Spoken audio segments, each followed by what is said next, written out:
In the burning heart of Babylon, under a sun that baked the world into silence, a body lay in a chamber of gold and incense. It had been 6 days since Alexander, the conqueror of half the known earth, had drawn his final breath. Yet those who guarded his corpse whispered in terror that he was not truly dead. The air inside the royal palace was thick with rot and honey, the sweetness of embalming oils mingling with something else, something too heavy to name.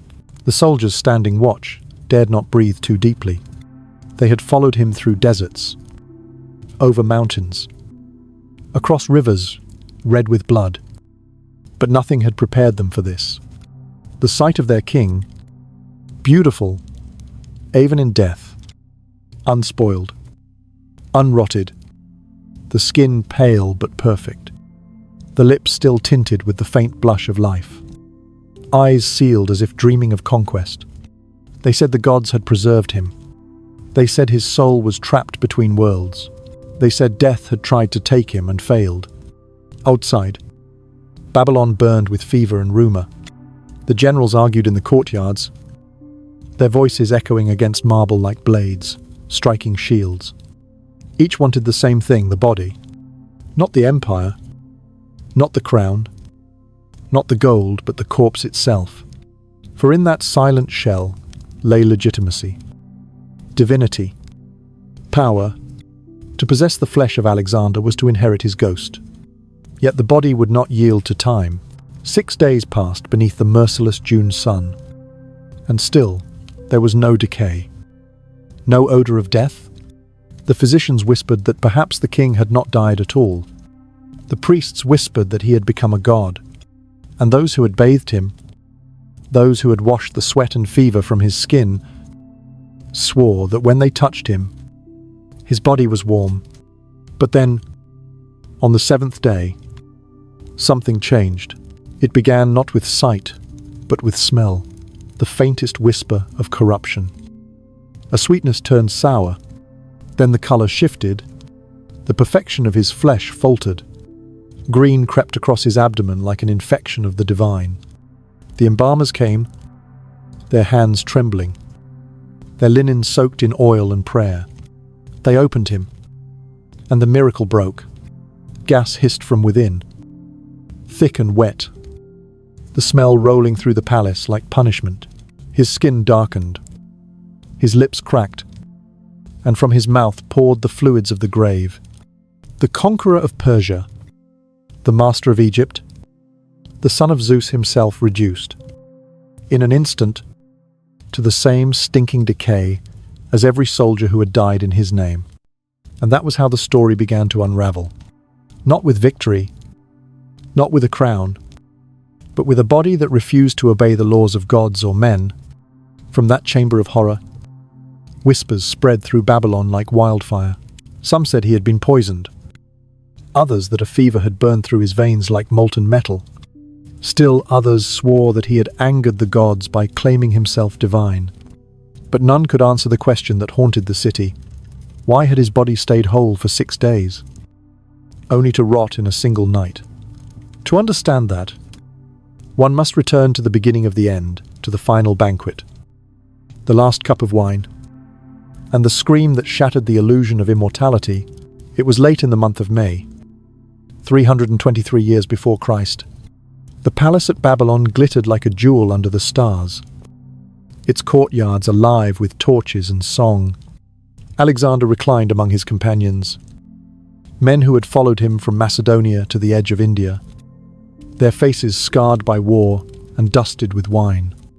That night, they feasted not as soldiers, but as gods triumphant. Cups overflowed, dancers swayed, musicians played songs of conquest. Yet amidst the laughter, the king's face grew pale. Some said he winced as if pierced by an invisible spear. Others said he gasped and clutched his side. The wine slipped from his hand. The music faltered. And in that instant, death entered the room, silent, unseen, yet unstoppable. At first, they thought it a passing illness. Babylon was a swamp in summer. thick with fever and flies. The physicians ordered cooling baths, ointments of herbs and incense, prayers to Apollo and Asclepius, yet nothing calmed the fire that devoured him. His skin burned to the touch. His thirst became insatiable, and sweat poured from him like rain. By the second day, his voice had faded to a hoarse whisper.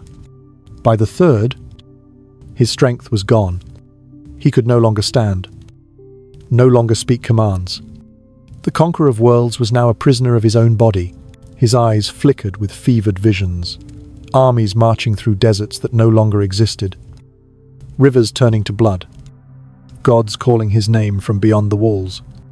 And all the while, outside his chamber, the generals waited, each wondering what would happen when the voice of Alexander fell silent forever.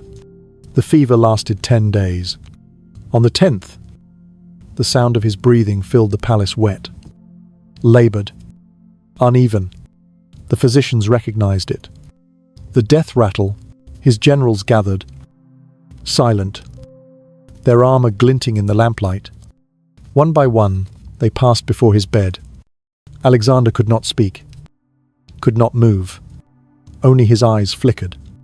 A hand raised slightly, as if to salute, or to surrender. And then, as the sun sank beyond the walls of Babylon, his breath stopped. No final words, no command, only silence, and the unbearable weight of it. For hours no one moved. They watched, waiting for him to rise again. When he did not, they began to argue about who should rule, who should lead, who should touch the body. Yet as they argued, the body lay untouched and perfect. No pallor, no stiffness, no decay. Even after a day, even after 2, his skin remained warm, his lips soft. They said the gods had claimed him. They said he had ascended, but the truth was simpler, darker, and far more human. He had died as all men die, from the fever that rots the flesh from within, and the miracle that followed would become the beginning of his legend. And so when you picture Alexander the Great, remember not the conqueror on horseback, nor the king in golden armor, but the corpse that would not die, the body that defied nature until nature reclaimed it, the smell that filled the halls of Babylon, the honey that could not hide the rot, the silence that settled over the greatest empire on earth. That is where his story truly begins, not with conquest, but with decay. The fever began like a whisper, a dull ache behind the eyes that came and went with the heat. The kind of illness Alexander had endured 100 times in the deserts of Persia and the jungles of India. Yet this one clung to him like an invisible serpent, coiling tighter with every hour, feeding upon the exhaustion that had been buried beneath his armor for years. He had conquered the world, but the world had seeped into him, its dust in his lungs, its heat in his blood, its poisons in his breath. Now, as he lay in the cool chamber of Babylon, the air heavy with incense and flies, his body began to betray him. The conqueror who had crossed mountains and seas could not cross this unseen line between life and death, and the fire that took hold within him would burn longer and more cruelly than any enemy ever had. It was the 18th day of the Macedonian month of Dizios, and the sun over Babylon was merciless. The marble floors of the palace seemed to sweat, and the courtyards steamed with heat. The servants fanned him with peacock feathers dipped in rose water, but the scent made him sick. His skin was flushed and dry, burning with a heat that no touch could soothe. He asked for water, constantly cold water from the Euphrates, water with crushed ice, water from the sacred wells. But nothing satisfied the thirst that gnawed at him from the inside. His voice grew hoarse, his words slurred, until even his most trusted companions could no longer understand the orders he tried to give. Each night, he dreamed of rivers, of storms, of rain that never reached the ground, and each morning, he woke, drenched in sweat, as if drowning in his own body. The physicians came and went like ghosts, carrying bowls of herbs, powders, and prayers. They whispered to one another in corners. Unsure of what demon had taken root within their king, they bathed him in oils from Egypt, wrapped his chest with damp cloths soaked in myrrh, and pressed their ears to his heart. Hearing the uneven rhythm of a drum that was slowing each hour, they bled him as was their custom, believing the sickness lay in bad humours. But the blood came out thick and dark, sluggish as mud. They burned incense to cleanse the air. But the scent mingled with the stench of fever, that sweet, metallic smell that every healer knows, and fears the smell of a body beginning to boil from within. Outside his chamber, Babylon held its breath. The soldiers gathered in the courtyards, restless and afraid. They were men who had crossed deserts with him, who had watched him charge into enemy lines with a broken spear and come out laughing. And now they could not believe that the man who had survived 1,000 blades could be undone by something unseen. They whispered that it was poison, that some rival had slipped venom into his wine at the banquet of Medius. Others said it was the god's punishment for his pride, for calling himself the son of Zeus Ammon, for demanding worship as a living god.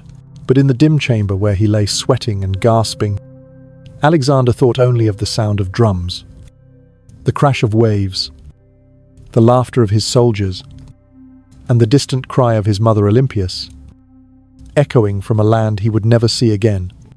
By the third day, the fever had hollowed him out. His cheeks sank. His eyes became glass. His voice a rasp. He asked for his generals to be brought before him. And they came one by one: Ptolemy, Seleucus, Perdiccas, Nearchus, all the men who had followed him from Macedon to the ends of the earth. They stood in silence as he lay propped upon pillows, his skin gleaming with sweat, his hands trembling. He tried to speak of future campaigns, of Arabia and the ocean beyond, but his words fell apart mid-sentence, turning into whispers that no one could understand. When he coughed, blood streaked his lips. Still, the generals knelt, pretending to understand, pretending to believe that their king still planned to conquer the world, though they could see in his eyes that he was already slipping away. The days blurred together, an endless procession of heat and prayers. Each dawn began with the same ritual bathing, sacrifice, a libation poured to the gods. Even as his strength faded, Alexander insisted on performing these rites. His attendants carried him to the altar, his body light as a child's in their arms, his head lolling as the priests chanted. The smoke from the offerings made him cough, but he raised his trembling hand and scattered the wine with his fingers, whispering words of devotion between labored breaths. The soldiers watching from the doorway saw their king still fulfilling his duty, and many wept, for they knew that such strength could not last. By the 6th day, he could no longer rise. The fever raged without mercy, turning his blood into fire and his thoughts into shadows. Sometimes he spoke as if commanding armies invisible to those around him. He would raise his arm weakly, calling for cavalry, shouting the names of battles long won. At other times he whispered of gods standing beside his bed, of spirits beckoning him toward a golden gate beyond the stars. His friends listened, torn between awe and terror. They had seen him survive wounds that would have killed any man. They had seen him bleed on foreign soil and rise again. To see him now, trembling and delirious, was to watch the world itself fall apart. In the nights that followed, the palace became a place of murmurs and candlelight. No one dared to speak loudly. Servants walked on tiptoe. The air shimmered with the heat of lamps and the faint music of buzzing insects. Alexander's breathing filled the silence, a slow, ragged rhythm, uneven and wet. His chest rose and fell like a soldier's tent collapsing in the wind. His physicians stayed close, their faces drawn and hollow. They had tried everything: herbs from Persia, elixirs from Egypt, prayers in every tongue. Nothing could cool the fire. Each time they thought the fever might break, it returned fiercer than before. By the 9th day, he had lost his voice entirely. When his generals came to see him, he could not speak their names. He could only lift his hand weakly, the fingers trembling like leaves. They knelt and kissed that hand, knowing it would soon grow cold. Some begged him to name his successor, but his lips moved soundlessly, and no words came. Others whispered that his silence was intentional, that he wanted them to fight for it, to prove themselves worthy. But there was no plan, no secret command. There was only the steady march of the fever, relentless and indifferent. On the morning of the 10th day, the sun rose blood-red over Babylon, and the air outside the palace was heavy and still.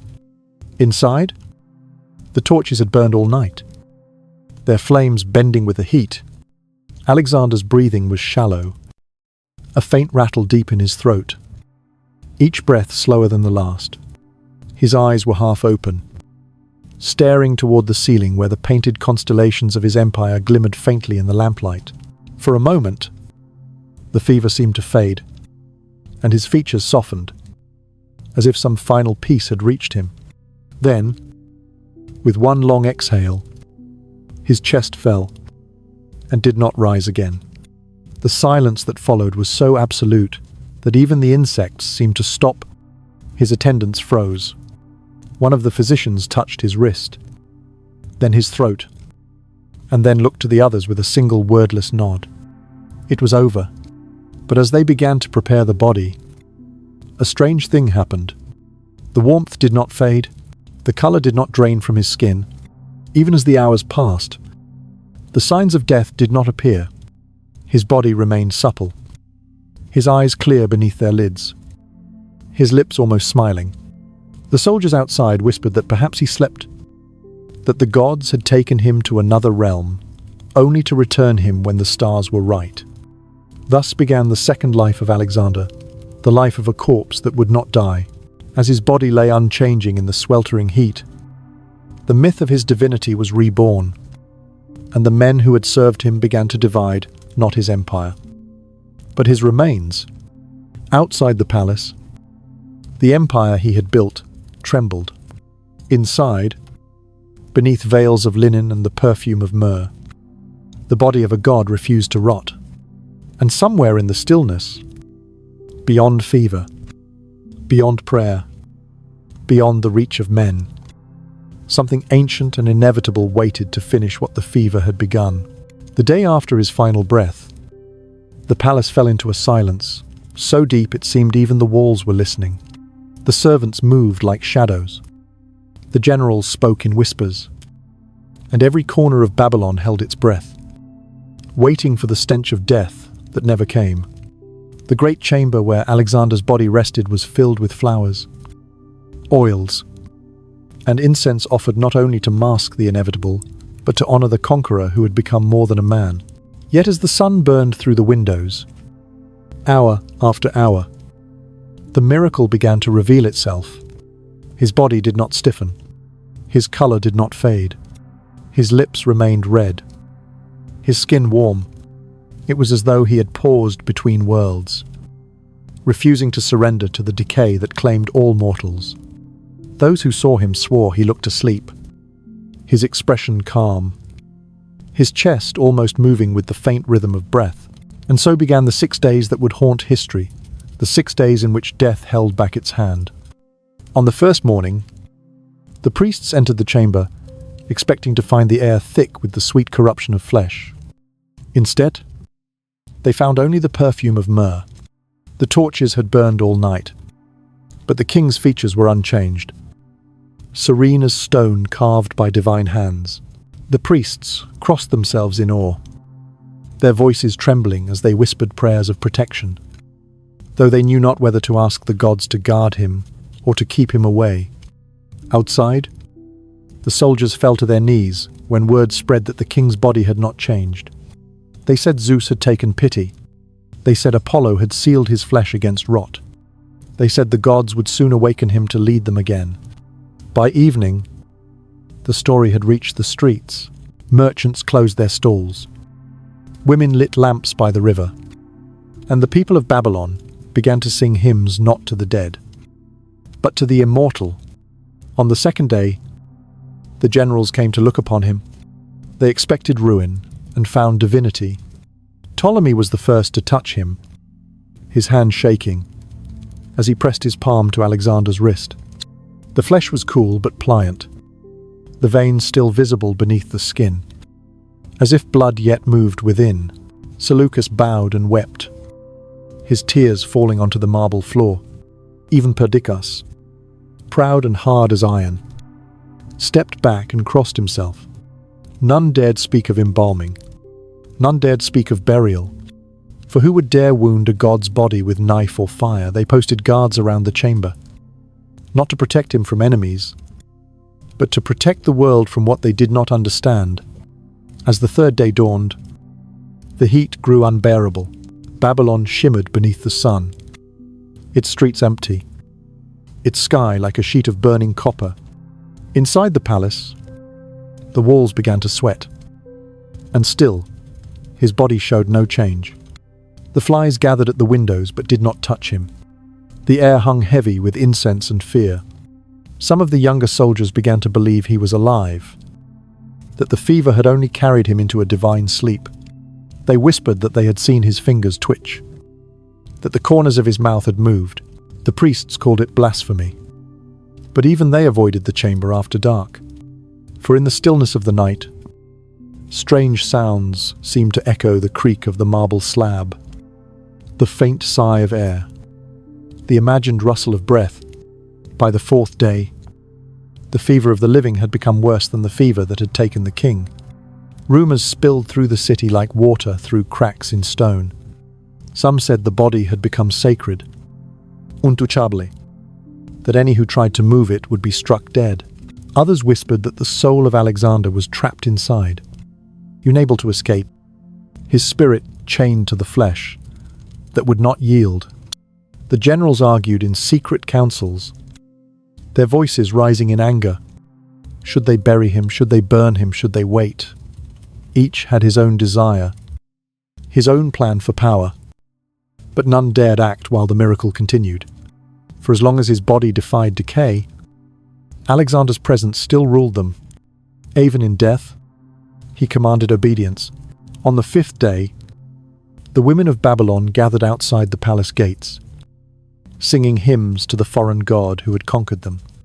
They laid garlands of lotus and poppy at the gates and burned offerings of honey and milk.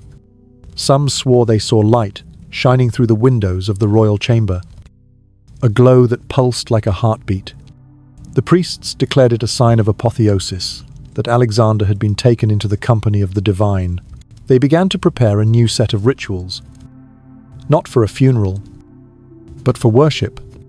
The generals, uneasy, let them continue, each knowing that the people's faith in Alexander's divinity could either crown or destroy them. For if the king had truly become a god, then whoever held his body would hold the blessing or the curse of Olympus itself. By the sixth day, the air in the chamber had turned heavy and sweet. Like a summer storm that had forgotten to break, the embalmers stood outside, waiting for permission to begin their work. But none would give the order. Inside, Alexander still looked as he had in life. The faint flush of colour remained on his cheeks, the line of his mouth unbroken by decay. The generals came one last time to see for themselves. They found him resting as though he had only fallen asleep between campaigns, the faint scent of honey and incense clinging to his hair. The sight filled them with both awe and dread. To them, it was a message. Death could not touch him. Not even now. But the gods are jealous beings. And miracles, when they linger too long, curdle into omens. That night, as torches flickered and the palace sank into uneasy sleep, the first sign appeared: a small dark patch upon his abdomen, green and faint as the shadow of a leaf. One of the guards noticed it at dawn when he entered to replace the candles. By noon, it had spread, blooming like mold across marble, subtle but certain. The priests refused to believe it. They said the gods were testing them. They said the sign was holy. But by evening, the truth became undeniable. The air thickened. The sweetness of incense twisted into something fouler. Something alive. The miracle had ended, and the punishment had begun. For 6 days, his body had mocked nature. For 6 days, he had hovered between God and man. But on the 7th, decay came with vengeance. The skin that had remained smooth now darkened and split, the veins rising beneath it like cracks in stone. The stench of rot crept through the corridors, drowning the perfume that had tried to hide it. The servants fled, choking. The guards covered their faces with linen. Only the embalmers remained, summoned at last to do their terrible work. They came in silence, carrying their knives, their jars of oil, their bundles of linen soaked in resin. What they found when they entered the chamber would be remembered in horror for centuries: the sudden, violent collapse of the body that had refused to die. The transformation was swift and merciless. The skin, once radiant, turned green and black, the belly swollen with gas, the mouth leaking the fluids of dissolution. The smell was unbearable, a suffocating sweetness that turned to poison in the throat. The embalmers worked quickly, their faces pale, their hands trembling as they made the first incisions. The gases hissed like serpents, the flesh tearing under their touch. It was as if decay, denied for 6 days, had gathered its strength and now consumed him all at once. The miracle had been a pause, not a gift. The gods had not spared him. They had only waited until the world was watching. And so the 6 days without decay passed into legend. The people called it proof of his divinity. The philosophers called it an illusion of heat and dehydration. The priests called it a sign that the boundary between gods and men was thinner than they had believed.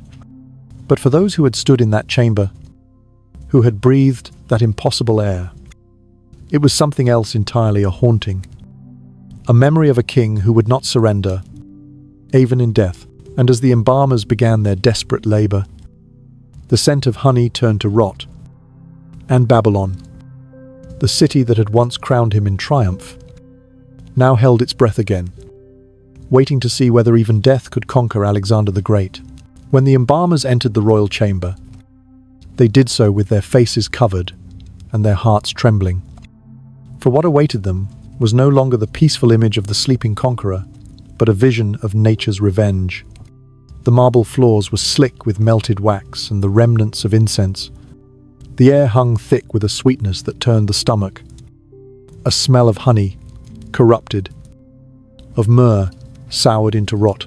The once serene stillness of the room now throbbed with something alive, something shifting beneath the still surface of death. Alexander's body, which had defied decay for 6 impossible days, had begun to change.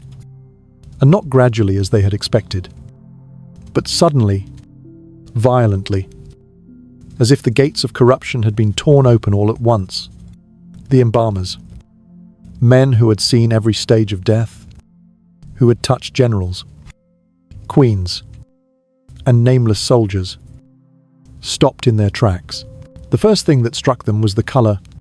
His skin had darkened overnight, the bronze of life replaced by the greenish hue of death's advance. Across his abdomen, faint veins of purple and black spread like roots through soil, pulsing with trapped gases. His belly, once hard and flat, had risen grotesquely, swollen by the breath of decay. And then came the sound, soft at first, then louder, the bubbling hiss of air trapped beneath the flesh, escaping through unseen cracks. One of the embalmers stepped forward to make the first cut, and the room answered him with a sigh that was not a sigh, a whisper that was not a whisper, the sound of death expelling its final secrets. When the knife broke the surface of the skin, the miracle ended completely. From the wound burst a stench so powerful that it drove 2 men back against the wall, retching. The fluids that poured out were dark as ink, the hot from the fever that had cooked him from within, and so foul that even the seasoned hands of the embalmers trembled. They had come prepared to preserve the body of a god, but they found themselves standing before a battlefield of flesh, a war of gases and decay. The body seemed to fight them, as if refusing the insult of dissection.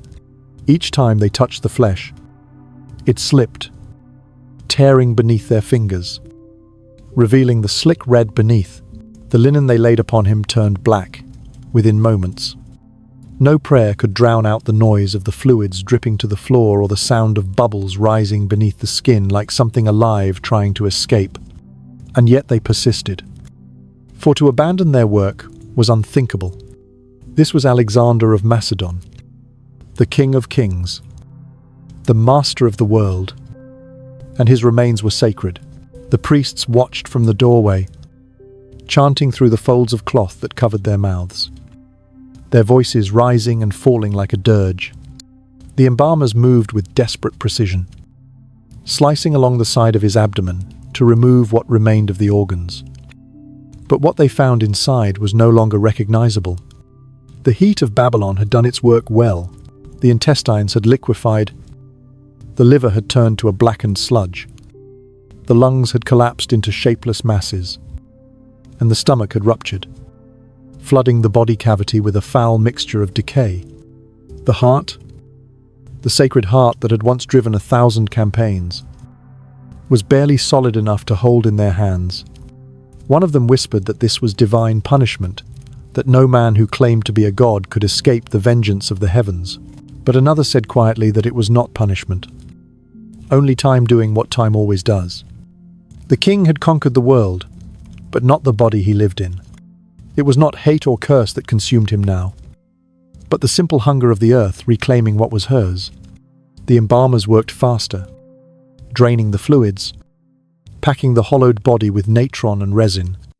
The smell filled the corridors, seeping through doors and windows, until even the guards outside the chamber began to gag and pray. Hours passed. The heat of the day faded, and still they labored. They shaved his head, scrubbed his skin with salt and wine, and poured oils over him in rivers, hoping to stop the ruin that moved faster than their hands. But each layer of oil only trapped the scent deeper, sealing the stench into the very air. His face, once the symbol of divine beauty, had begun to twist. As the muscles underneath collapsed, his lips pulled back to reveal his teeth in a ghastly grin, his eyes sinking into the skull until only hollow shadows remained. One of the younger embalmers fainted. Another tried to leave and was stopped at the door by Perdiccas himself, who commanded through gritted teeth that the work must continue, no matter what it cost. By nightfall, the palace had turned into a tomb. The candles burned low, and the city outside had gone silent, for the rumors of the king's decaying body had spread beyond the walls. Some said his corpse had cursed Babylon, that the city would never again know peace until it was buried. Others claimed the stench was proof that he was shedding his mortal form, that what remained would soon rise as pure spirit. Inside, however, there was no room for such poetry. The embalmers knew only the raw, physical truth, the collapse of matter, the breaking of structure, the smell of life turning back to earth. They had stopped believing in miracles. They believed now only in survival. They began to wrap him, layer after layer of linen soaked in resin and oil, their hands shaking as they tried to hold the pieces of him together. The linen clung to the skin, slipping and sticking, tearing when pulled too tightly. They packed the chest with spices, though even frankincense and cinnamon could not overpower the smell. They filled the empty cavities with sawdust and myrrh, sewing them shut with golden thread. They bound the jaw to keep the mouth closed, tied the limbs, and covered the face with a mask of wax and powder, so that the soldiers who would see him later might still recognize the man they had followed into glory. It was not beauty they restored, it was memory, the last fragile illusion of what he had once been. When the work was finished, they stepped back in silence, The figure before them no longer looked human, wrapped in hundreds of layers of linen, sealed in resin, and anointed with gold dust. The body of Alexander the Great seemed more statue than flesh. But beneath those wrappings, they knew the truth was still unfolding. Decay does not stop when hidden. It only slows, waiting for another moment to strike. The embalmers left the chamber in silence, their faces pale, their lungs burning from the fumes. Some would never return. As dawn approached, the generals entered to view the body one final time before it was sealed within its coffin of gold and glass. They stood around it, men hardened by war yet trembling. Like children before something they could not name, they saw not a god but a ruin. Not immortality, but proof that even the greatest of men could rot. Yet they would not let the world see that truth. Orders were given. The chamber was closed, the walls scrubbed, the incense renewed. When the people were allowed to view their king, they saw only perfection, his features restored, his skin gleaming beneath the oils, his body perfumed and still. They knelt and wept. Believing the gods had preserved him, none knew what horrors the embalmers had hidden beneath the silk and gold. Outside, Babylon began to cool as night gave way to dawn. The river shimmered, and the first light fell upon the palace roof. Within those walls, Alexander lay silent. His beauty, a mask. His flesh, a battlefield finally subdued. Yet even now, the decay continued in secret, slow and invisible, turning the divine back into dust. And as the priests began their morning prayers, a whisper seemed to rise through the air, a whisper, not of gods, but of time itself, reminding them that every empire, like everybody, must one day crumble, and every king must learn what it means to be conquered. When the embalmers' grim labor was finally done, and the priests had finished their final blessings, the palace fell once more into silence. The air that had once shimmered with incense and sickness was now thick with the perfume of honey and resin, the ancient world's attempt to disguise death as divinity. In the grand audience hall, under the dim light of bronze lamps, the body of Alexander was lifted at last from the slab where it had lain for nearly 2 weeks, wrapped in linen soaked with oils, sealed with resin and dusted with gold. He no longer resembled the man who had once led armies across continents. Yet to those who gazed upon him, he seemed once again larger than life, a sleeping god, awaiting resurrection. The workers moved carefully, for the body, though preserved, too was fragile, and the chamber was filled with a reverence that was equal parts awe and fear. They lowered him into a golden coffin made by Babylonian artisans, its surface carved with lions and wings, the symbols of kingship that had followed him from Macedon to the edges of India.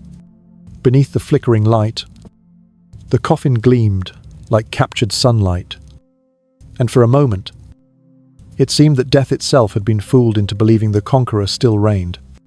Outside, the streets of Babylon were heavy with rumor.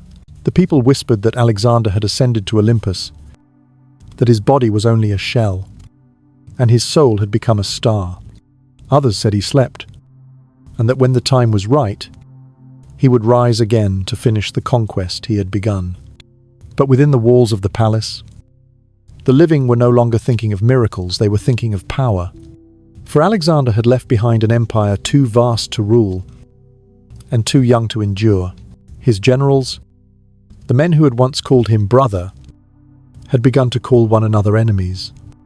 Yet each of them knew one terrible truth: whoever possessed the body of Alexander would possess his spirit, and with it, the right to rule in his name. Thus, even before the funeral began, the theft of his corpse was already being planned. The first to claim it was Perdiccas, his loyal regent, who declared that Alexander must be taken home to Macedon to rest beside his ancestors. It was a fitting end, he said, for the king who had been born of kings. Yet others disagreed. Ptolemy, who ruled in Egypt, argued that Alexander himself had chosen to be buried at the oasis of Siwa, in the temple of Zeus Ammon, where the oracle had named him the son of the god. To bury him anywhere else would be an insult to both man and divinity. The council broke into shouting, but Alexander's coffin remained still, glowing softly in the lamplight. Indifferent to the living, outside the chamber, soldiers stood in ranks, the torchlight flickering across their armor, their faces set and weary. None of them spoke, but all of them knew that the body lying in gold was worth more than all the treasure in Babylon. Days passed as the preparations for the funeral were made. The engineers and artists of the empire worked side by side to build a carriage worthy of a god.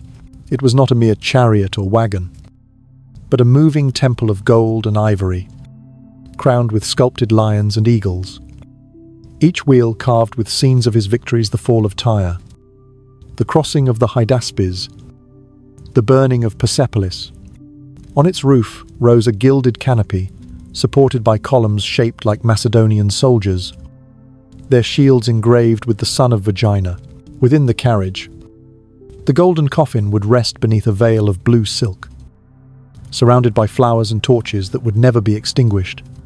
The people of Babylon gathered to watch, their faces pale in the heat, their eyes wide as the massive contraption rolled through the gates, drawn by 64 mules draped in gold.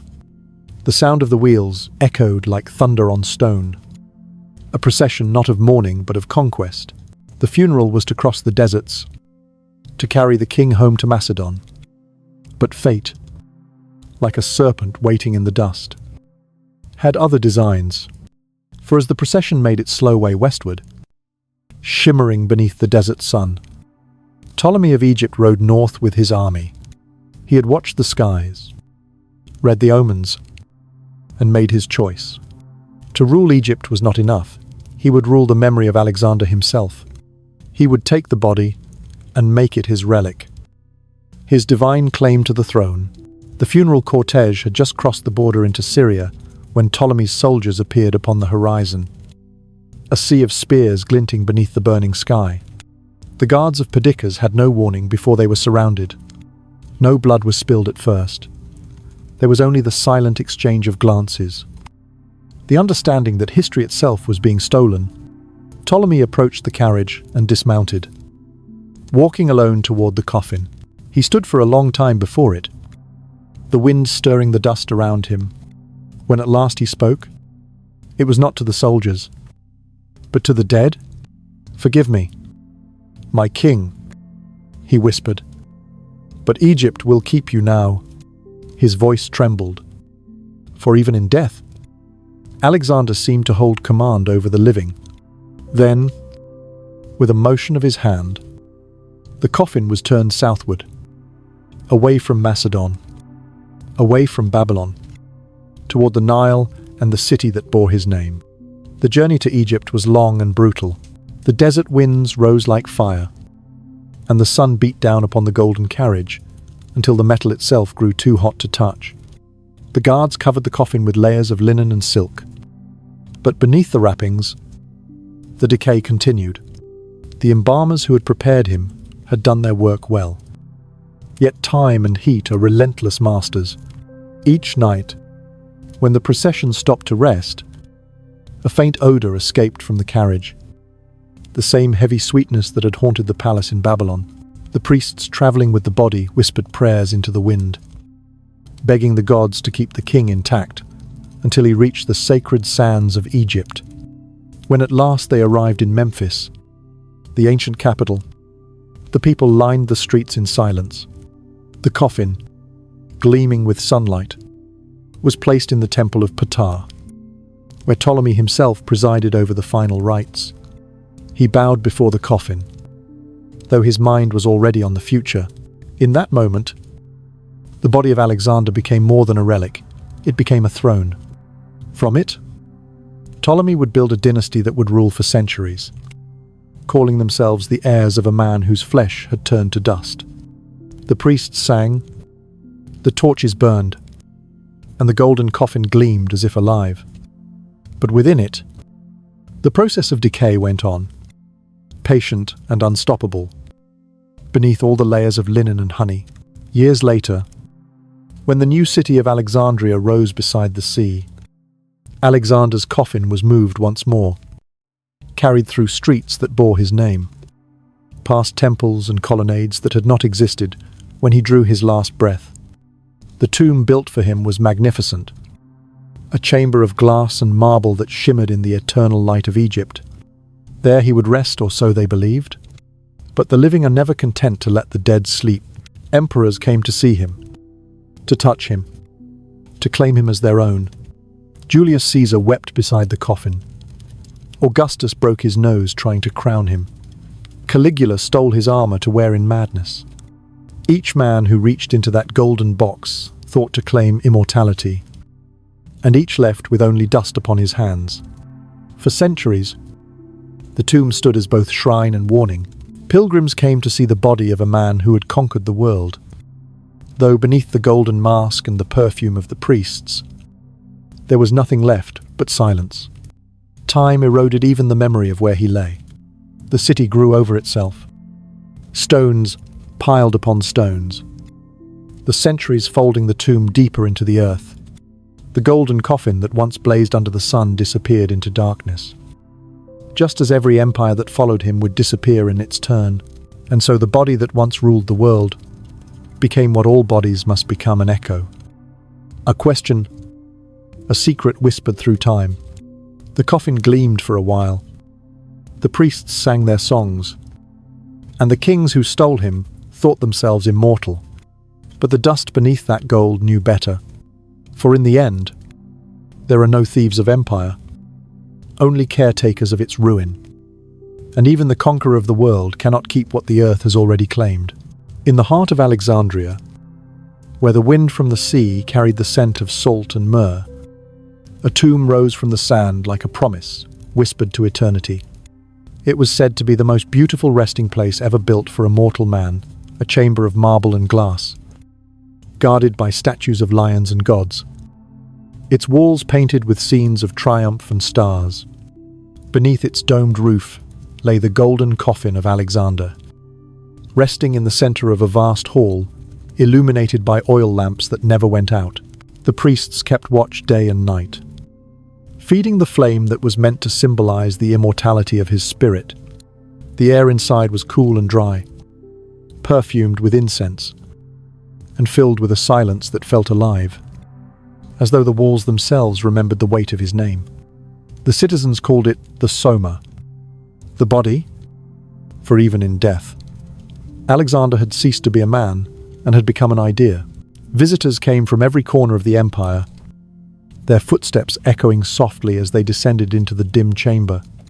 They spoke in whispers, afraid to disturb the quiet majesty of the place. Some knelt, some prayed, some wept, for they believed that before them lay not merely the conqueror of the world, but the bridge between man and God. The priests told them that Alexander's body did not decay, that the embalmers of Babylon had given him the gift of eternal beauty, and the soft golden light that fell upon his coffin seemed to make the story true. No one spoke of the truth buried beneath the layers of silk and resin that within the golden walls of the sarcophagus. The flesh had long since surrendered to dust. That time was even now gnawing at what remained. The illusion was all that mattered. The illusion was the empire's last triumph. For a while, the tomb did what tombs are built to do. It kept death still. It gave comfort to the living, who needed to believe that the one who had conquered the earth had conquered mortality as well. The priests continued their chants. The torches burned, and pilgrims continued to arrive, bringing gifts of gold and lapis, ivory and wine. Yet outside the walls of the Soma, the city that bore his name began to change. Alexandria grew vast and restless. The sea ate away at its shores. The philosophers came and went. Kings rose and fell. And the memory of the man in the golden coffin began to shift from story to symbol.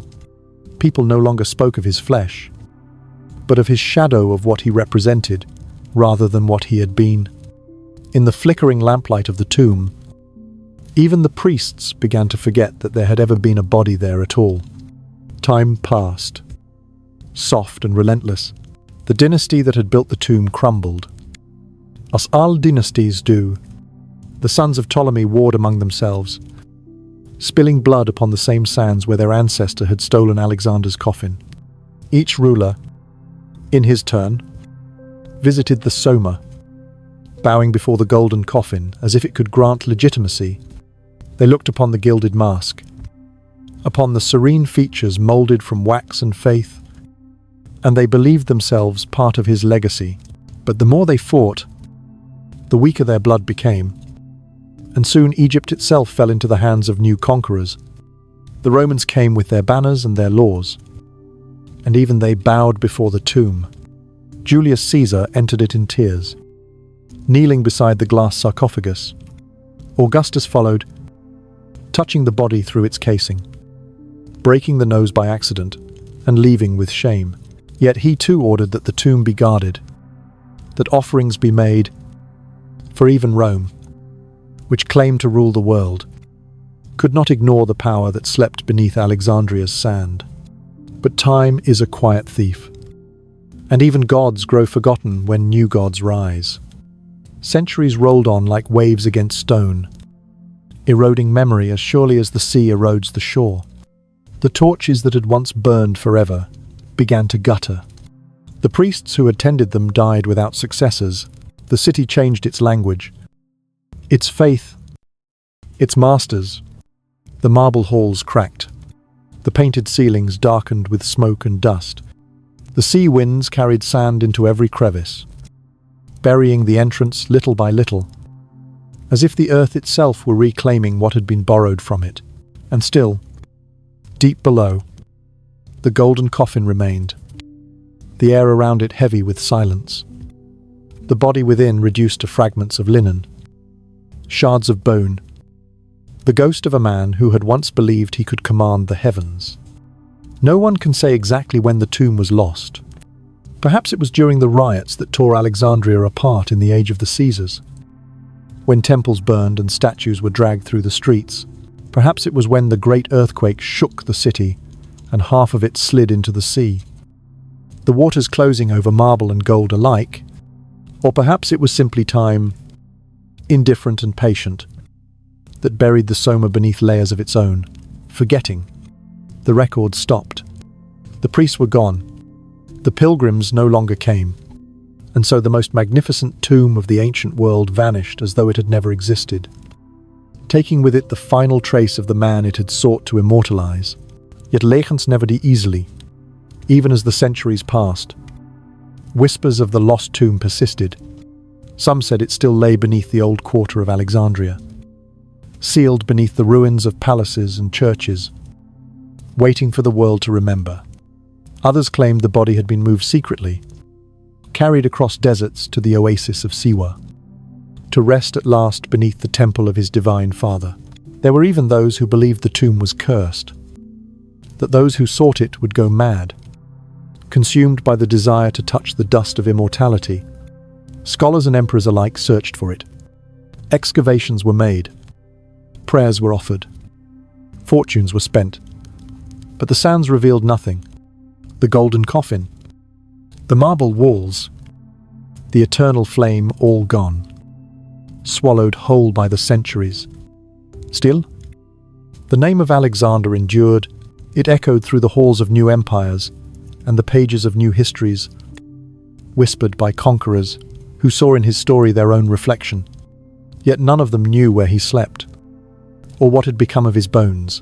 The world had turned from marble to dust, from sword to pen, from empire to memory. And still the question remained, where was the body of the king who would not die? Some said that it was fitting that he should be lost, that a man who had belonged to every land should belong to none in death. Others believed that the earth itself had hidden him, ashamed of what it had done to his body, fearful that mankind might one day look upon his decay and learn too much about its own. And perhaps that is the true nature of all tombs, to hide the truth of what we are beneath the illusion of what we wish to be. The Soma had been built to preserve glory, but it had done something greater. It had erased the final evidence that even Alexander the Great had been made of flesh, and that flesh had failed him. It turned his death into legend, his rot into radiance, his silence into song. The tomb devoured its own story, and in doing so, gave him the immortality he had always sought. Now, when the wind sweeps across the ruins of Alexandria and the sea murmurs against the broken stones, it is said that one can still hear a faint sound rising from beneath the earth, a low, distant hum, like breath caught between life and death. Some say it is the echo of the soldiers who once guarded him. Some say it is the whisper of the golden coffin itself, still gleaming in darkness, waiting for the light to find it again. And others say it is nothing at all, only the sigh of time remembering what it has lost. But perhaps, in that endless whisper, the conqueror still speaks not as a king, nor as a god, but as a man who has finally learned the quiet truth that even the greatest tomb cannot protect us from the gentle hunger of eternity. Long after the marble had cracked and the priests had turned to dust, the tomb of Alexander still breathed beneath the earth like a buried ember, refusing to die. The centuries moved slowly above it, changing rulers and gods, but every generation left behind a handful of men who could not forget. They came as pilgrims, as imperos, as seekers of omens, drawn by the whisper that somewhere beneath Alexandria's restless streets, the conqueror of the world still slept. They said that the air itself trembled above his resting place, that the scent of resin and honey still lingered faintly in the stone when the wind blew from the sea. And so they came men of power, men of madness, men haunted by the shadow of a god who had once worn the face of a man. The first to kneel before him after centuries of silence was Julius Caesar, newly arrived in Egypt. Weary from war and betrayal, the city of Alexandria burned around him, its libraries turning to ash, its people divided between rival queens. Yet in the midst of chaos, he sought the tomb, driven not by conquest but by reverence. When the priests led him down the torchlit stairs, the air grew heavy, filled with the faint sweetness of ancient oils. There, under glass and gold, lay the image of Alexander, his face still visible beneath a mask of wax, his armor polished as though he had never fallen. Caesar, the man who dreamed of empire reborn, sank to one knee. In the stillness, he whispered that all his victories were borrowed, that every road he had walked had been paved by this silent king. When he rose, his eyes shone with tears, for he understood what few men ever do, that power is only the echo of those who came before. Years later, Augustus followed in his steps. The empire had changed hands, and with it, the dreams of greatness. When he entered the tomb, the air was cooler, the silence deeper. The lamps still burned, though no one could say who kept them lit. The priests spoke of Alexander as if he were still alive, resting only until the gods called him again. Augustus bent over the coffin, gazing at the waxen face beneath the glass. And in that moment, the past and present blurred, he reached to place a golden crown upon the brow of the dead king. But the glass cracked, and the crown slipped, breaking the nose from the preserved face. The priests gasped, horrified, but Augustus only bowed his head and whispered an apology. Later, he would tell his companions that it had been a sign that the gods were reminding him that no empire, however divine, could last forever. Then came others, drawn not by reverence, but by hunger. Caligula came in madness, his mind already unraveling beneath the weight of his own delusions. He entered the tomb alone, dismissing the guards and priests, and when he emerged, he wore the breastplate of Alexander upon his own body. He declared that he was the reincarnation of the Macedonian king, that he would finish what Alexander had begun. The people cheered at first, but in their hearts, they felt unease, for they sensed that he was not honoring the dead, but stealing from him. And in the months that followed, his reign collapsed into chaos. As if the ghost of the tomb had taken its vengeance, Caracalla came next.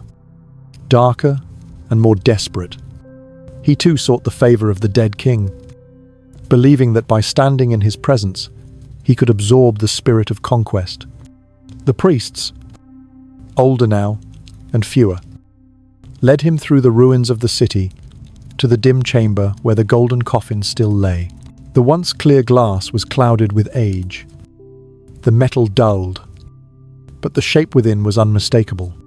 Caracalla knelt and laid his sword upon the floor, whispering prayers to a man long turned to dust. He left the tomb in silence, and days later, his madness deepened. He began to wear a Macedonian cloak, to call his soldiers companions, to speak of Alexander. In every breath, his advisors feared he had been cursed, that the tomb had taken part of his soul. Soon after, he too met his death by the hands of those who once called him friend. Through all these centuries, the tomb endured, a patient witness to the rise and fall of those who claimed to follow in Alexander's shadow.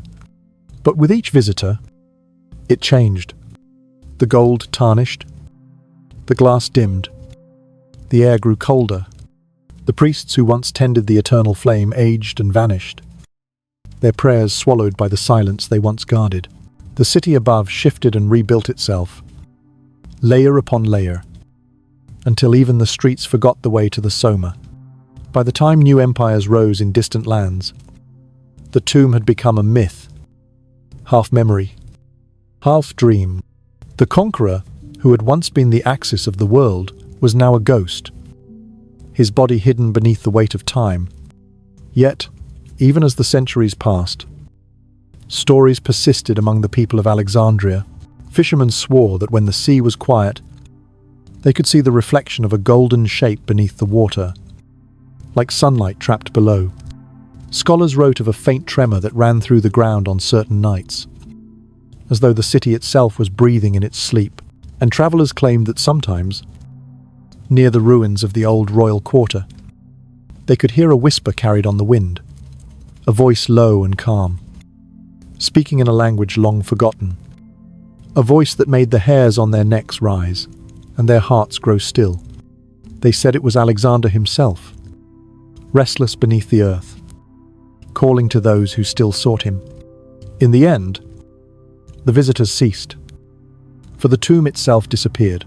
The last record of anyone entering it spoke of a chamber half flooded with sand, the golden coffin tilted, the lamps extinguished. The priests had gone, the offerings stopped. The conqueror slept beneath a city that no longer remembered his name. Above him, new gods were born and buried, new kings crowned and dethroned. The sea rose and fell, the sands shifted, and the air, filled with the hum of life that would never know it, walked atop a god's forgotten grave. Yet perhaps it was better so, for what can the living do with the truth of the dead? Alexander had sought immortality, and he had found it not in his flesh, but in the endless retelling of his story. The pilgrims who had come to see his body had carried his name across centuries.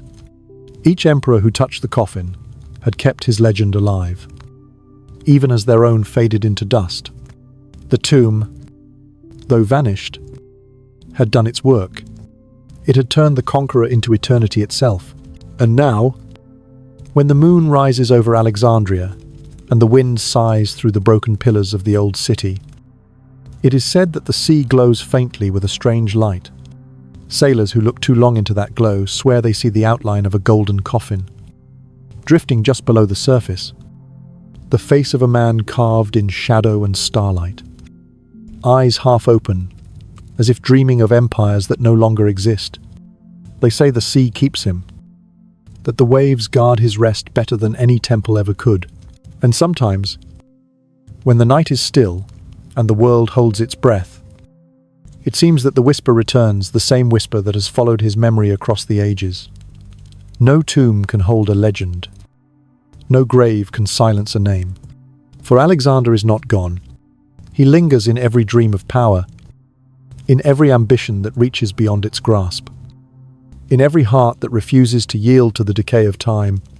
His tomb may be lost, his body long undone, but his story remains immortal, unburied, and unending, long before the tomb turned to dust, before the priests forgot their prayers, before gold and glory were devoured by the slow teeth of time. There had been only a man and his fever. The story of Alexander's death had been told so often that it had turned into legend, its edges softened by centuries of reverence. Yet, beneath the silk of myth, there still pulsed a human truth. His empire was not undone by sword or spear, nor by betrayal or revolt, but by something far smaller and far more merciless. The fever had entered his body silently, born perhaps by the air, or by the water, or by the mosquitoes that rose from the marshes of Babylon at dusk, tiny creatures carrying death within their wings. It had begun as a whisper in his blood, a tremor behind his eyes, a burning in the throat that no water could soothe. And as the days passed, it grew until it consumed the man who had once believed himself untouchable. There were those who swore he had been poisoned, for it was easier to believe in murder than in mortality.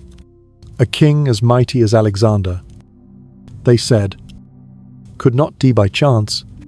They imagined a banquet filled with laughter and deceit, a cup of wine laced with something invisible, a shadowed hand guided by envy or fear. The name of the poison changed with every telling. Some said it came from the river Styx, whose waters could dissolve iron. Others, that it was made from the venom of serpents and the root of hemlock. Yet when the fever came, it came too slowly for poison, too patiently, like an old enemy waiting for the perfect moment to strike. The poisoners' tales, whispered in courts and temples, they were the comfort of men who feared the truth that death does not need conspiracy to find its mark. Modern minds, far removed from the deserts of Macedon and the heat of Babylon, I have tried to give the story shape in the language of science. They speak of malaria, of typhoid, of the West Nile virus diseases carried by water, by blood, by unseen wings. They imagine his body, weakened by wounds and exhaustion, giving way at last to an invisible invader. Malaria, they say, fits the fever that rose and fell, the thirst that never ended, the delirium that blurred the edges of reality. But others point to typhoid, with its burning, relentless heat, the swelling of the belly, the ulcers of the gut. Some even whisper of a virus not yet named by his time, a sickness that crept through his body like fire beneath sand, burning unseen until there was nothing left to burn. And then there are those who believe the fever was not of the earth at all, that it was divine. For how else could a man who had survived arrows through the lung, swords through the skull, wounds that would have slain 100 others, finally fall to something so small it could not be seen? The gods, they said, had grown tired of his pride. He had called himself the son of Zeus, demanded worship in life, and so they sent the only messenger that could reach him, a fever that no army could fight, a plague that no priest could pray away. It came like justice, invisible and absolute, and in its quiet heat, the conqueror learned what it meant to be conquered. No one will ever know which story is true, and perhaps that is as it should be, for the manner of his death is less important than the lesson it carries that the body is fragile, even when the will is unbreakable. Every legend of Alexander begins with his strength, his victories, his endless hunger for the world, but it ends with his weakness, his thirst, his trembling hands reaching for water that would not cool his tongue. The fever stripped him bare. It took the crown from his head, the sword from his grasp, the voice from his throat. It reduced the god to a man, and the man to a body. And when the body finally failed, it left behind only a silence that has echoed for 2,000 years. Some say the fever was the price he paid for his ambition, that the human heart can only burn so long before it consumes itself. Others say it was mercy that the gods spared him the slow ruin of empire, taking him at the height of his glory, leaving him frozen in perfection. For had he lived, he would have grown old, seen his cities rebel, his soldiers fade, his dreams decay. But death, in its strange generosity, took him before the rot of life could touch him. It gave him the immortality he had always sought. Not through flesh, but through memory. The fever that destroyed him also preserved him, sealing him forever at 32, young and victorious, untouched by the years that would consume the rest of mankind. And yet, in the quiet hours of night, when one imagines the scene, the king lying in a darkened room, sweat pooling on his skin, whispering to gods that no longer answered, it is hard to see mercy in it. There is something unbearably human in that struggle. In the futility of it, a man who had stood above empires, now unable to lift his head, a mind that had commanded thousands, now lost in delirium. The fever was not just an illness. It was the mirror of his life. It came with the same fire, the same relentlessness, the same hunger to consume. And in the end, it did what he had done to others. It conquered. It devoured. It left nothing behind but ruins. The priests who tended to him in his final days did not know the words for bacteria or virus, but they understood the spirit of what they witnessed. They wrote that his flesh glowed like bronze, that his breath steamed in the heat, that his eyes looked beyond them, fixed on something no one else could see. They said he spoke to invisible armies, that he ordered his ships to sail across the sun. They said that when he could no longer speak, he lifted his hand to the heavens, as if to command the fever itself. And when his hand fell, they knew the world had changed forever. If one listens closely, beyond the myths and the marble, one can still hear that final lesson, breathing beneath the story, the truth that kings and beggars share the same end, that every conquest ends not with victory, but with surrender. The fever that took Alexander has no name that matters now. It was simply the oldest of all enemies, the one that waits for us all, and though his body was embalmed, worshipped, stolen, and lost, the disease remains the only thing that ever truly claimed him. It is the great equalizer, the shadow that follows every dream of power, the reminder that the universe itself has no respect for crowns. And perhaps that is why his story endures, because it is not just the story of a king, but of all mankind. We build, we conquer, we strive toward the impossible, and in the end, we are brought low by the smallest things.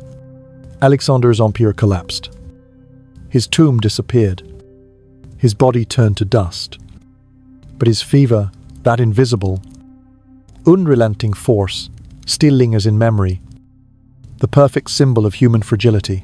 In its cruel silence, it whispers the same truth that every generation must learn anew, that even the greatest must one day bow, not to sword or empire, but to the quiet fire within their own blood. And so, when the winds move softly over Babylon, and the reeds along the Euphrates tremble, it is said that the air there is still warm, as if holding the breath of that long-ago summer when the conqueror met his match.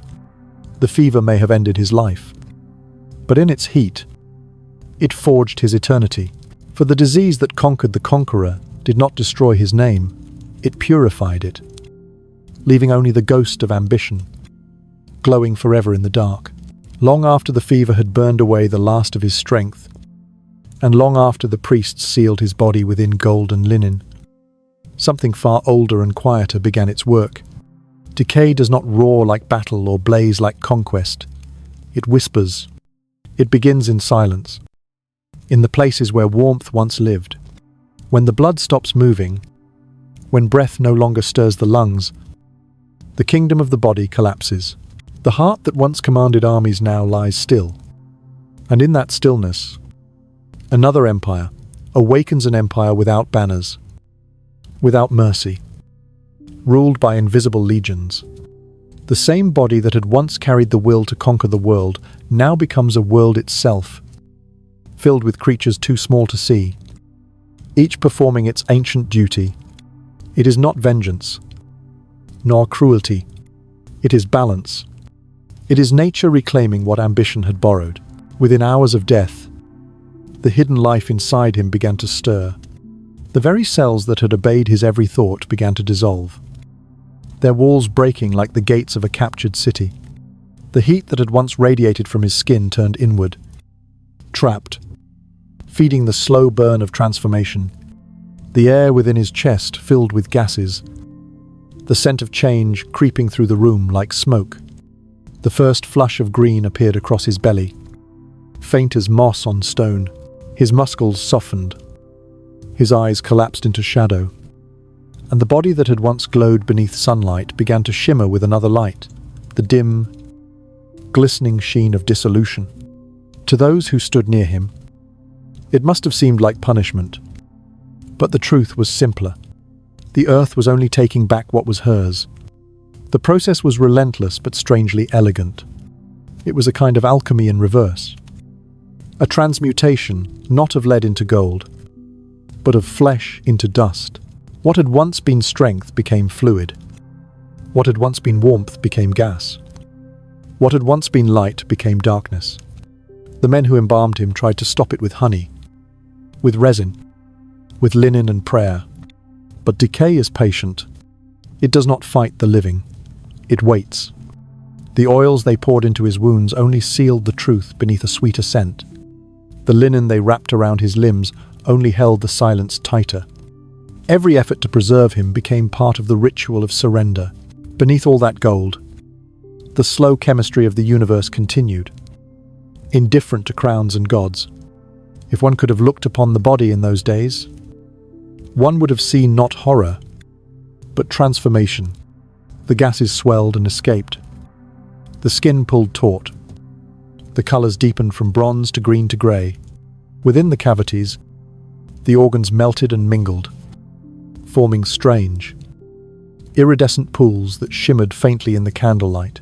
The embalmers, their faces pale behind veils of linen, worked not to stop it but to disguise it, to give form to what was already unmaking itself.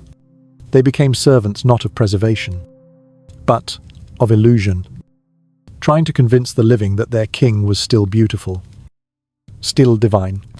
Yet the body beneath their hands was already older than it had ever been, aged by decay into something timeless, something beyond the reach of men. And so Alexander began his final conquest, the conquest of form, the return to elements. The iron in his blood became earth again. The water in his veins began its slow journey back to the rivers. The air in his lungs escaped to the sky he had once dreamed of touching.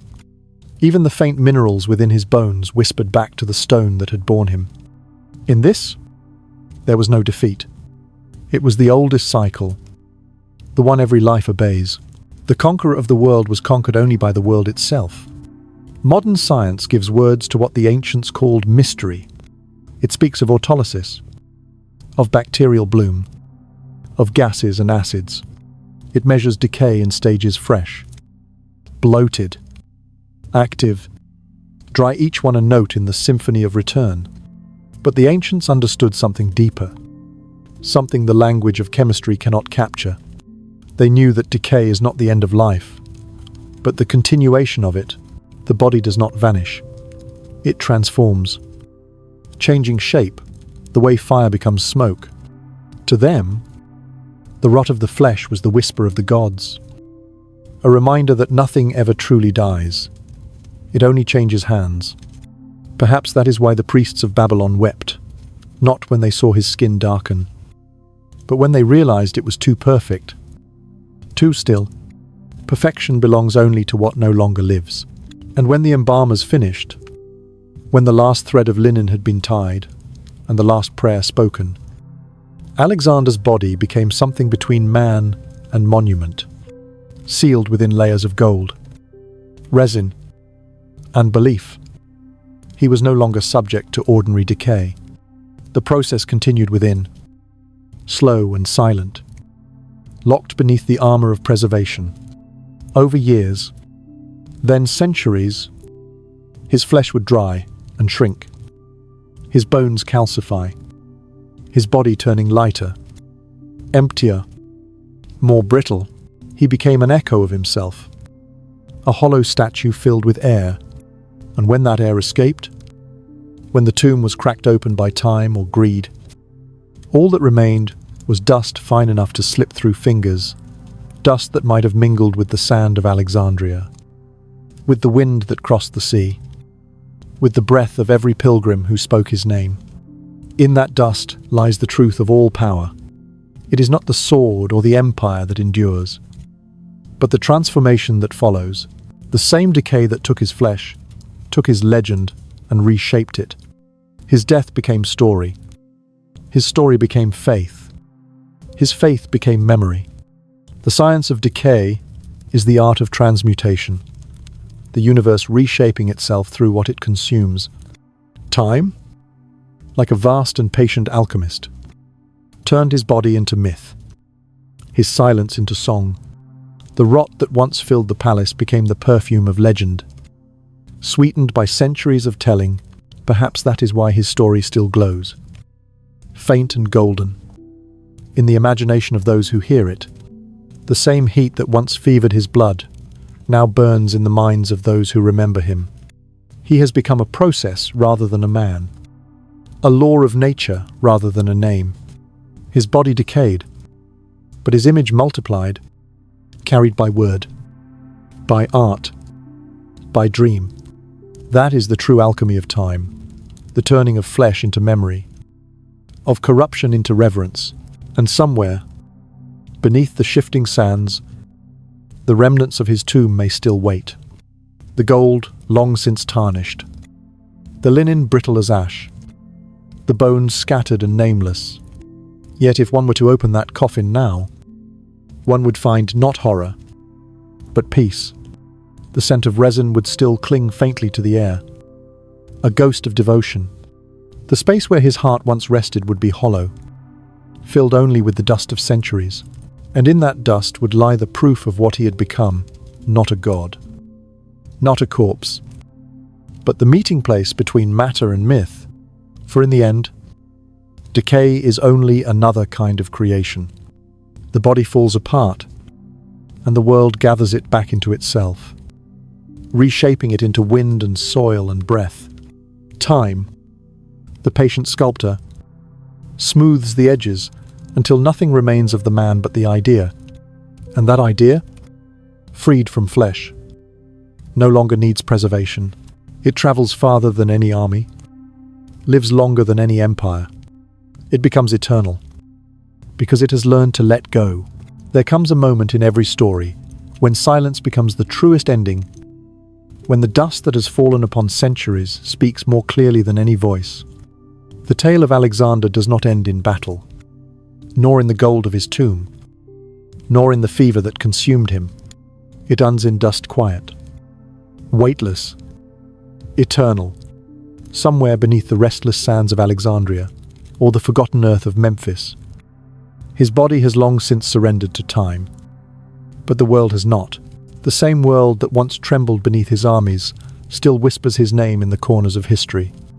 And though the man is gone, what remains of him is something neither decay nor darkness can erase: the echo of ambition, the shimmer of dream, the faint heartbeat of legend pulsing within the memory of mankind.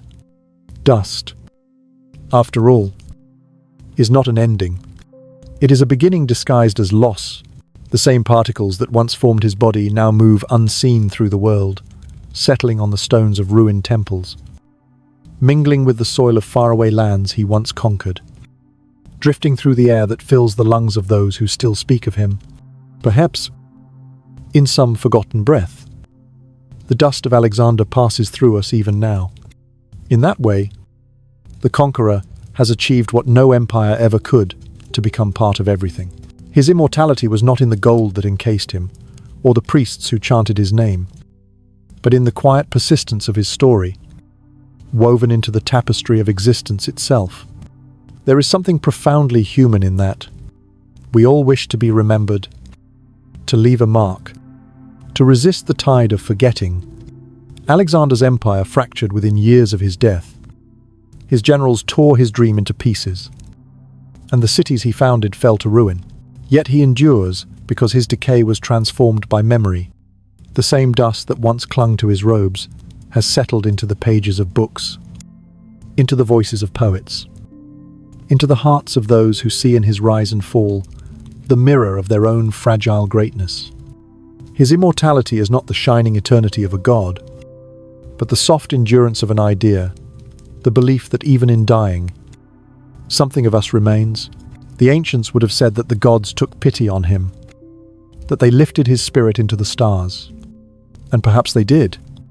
Perhaps the bright wandering light some astronomer now calls by another name once burned as the soul of Alexander, moving endlessly through the heavens, still searching for new worlds to touch.